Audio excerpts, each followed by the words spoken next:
So even if you have a PhD from MIT, if your judgment is based only on knowledge which is externally derived, then in the age of Dajjal, you'll be wrong. You'll be deceived. Because reality is the opposite of appearance. In order to be able to penetrate reality, and how great is Allah's wisdom now. Praise be to Allah. Praise be to Allah. How great is He. How great is His wisdom. That in the last age, the only ones who will be able to penetrate external appearance to reach to the reality of things, in consequence of which they will not be deceived. The only ones then will be those in whose heart there is faith. Maybe the beard is there, mashallah. Maybe the hat is there, mashallah. Maybe he's in the masjid 5 times a day, mashallah. But maybe nothing is in the heart.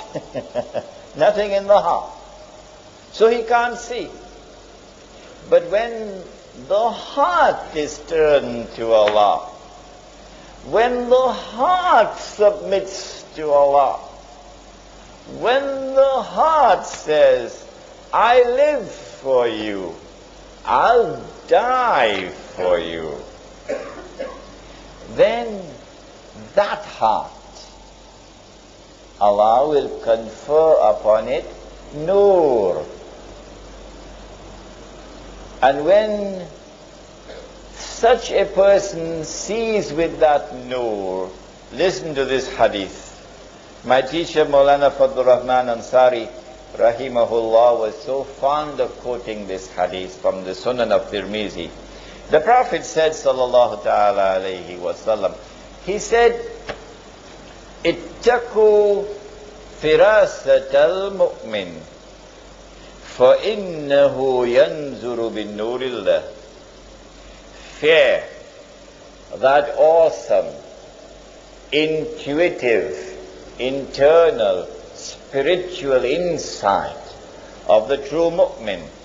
Because when he sees with the nur of Allah. And so this is Dajjal's major weapon, to reduce people to internal blindness. And so they're deceived, and their judgment is wrong, and they are tested, and they fail the test. There are many other strategies of Dajjal. Many other. Like, for example, let me give you one more and I'll finish. He said, sallallahu ta'ala alayhi wa sallam, the last people to come out to Dajjal will be women. The last people to come out to Dajjal will be women, wanita. And a man would have to return to his home and tie down his wife and sister and daughter to protect and preserve them from Dajjal. My opinion is that this is the modern feminist revolution, with its struggles for women's liberation. I wish I had the time to explain the subject to you, but on Friday night at Moise, we will inshallah be able to deal with this in greater detail. When you see the feminist revolution at work, in which, what is happening in the feminist revolution? What is the essence of the feminist revolution? Equal opportunity. The essence of the feminist revolution is that women should have the right, the freedom to embrace the functional role of men, if they wish to. That is the essence of the feminist revolution.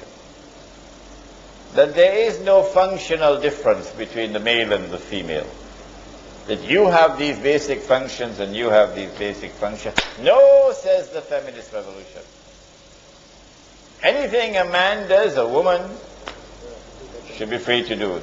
I saw these police women in Jakarta, Indonesian girls, and if you see the way they are dressed in Jakarta, it was funny.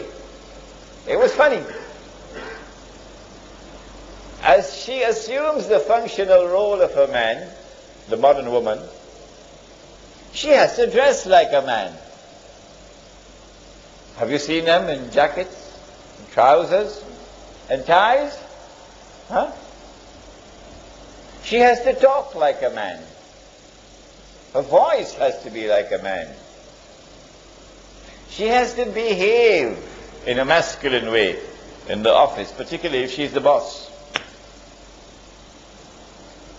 And so in the process of assuming the functional role of the male, in the language of the Quran now, it is like the night trying to become day. Which surah of the Quran? Come on, somebody. Which surah of the Quran? وَاللَّيْلِ إِذَا يَغْشَى وَالنَّهَارِ إِذَا تَجَلَّى وَمَا خَلَقَ الذَّكَرَ وَالْأُنثَى. That in the same way that Allah created the night and the day, so too did Allah create the male and the female. Allah wants the day to remain day, and Allah wants the night to remain night. And so he goes on to say, Inna sa'ayakum lashatta, meaning you are functionally different. With the feminist revolution, the night is now trying to become day. There are enormously dangerous implications in this, but we will take up this subject, inshallah, on Friday. I've given you just a taste of the second part of the lecture, the methodology, the strategies which will be employed by Dajjal for the purpose of pursuing his mission of testing all of mankind,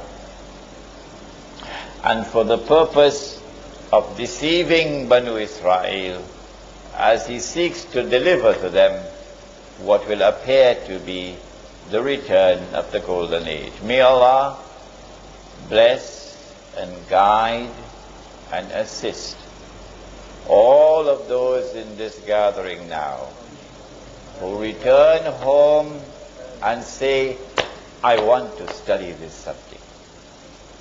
I want to study this subject seriously. Oh Allah, kindly help them. Oh Allah, kindly guide them. Oh Allah, kindly bless their efforts with success. If you want to study this subject, the Prophet said, which surah? Suratul Kahf. He said, recite Suratul Kahf for protection from the fitna of Dajjal. On what day? Recite it on a Friday and it will protect you until the next Friday. And so this is the surah of the Quran that you have to go into piece by piece. And inside Suratul Kahf, you will find that which will open for you the understanding of the subject. ربنا تقبل منا إنك أنت السميع العليم وتب علينا يا مولانا إنك أنت التواب الرحيم برحمتك يا أرحم الراحمين آمين.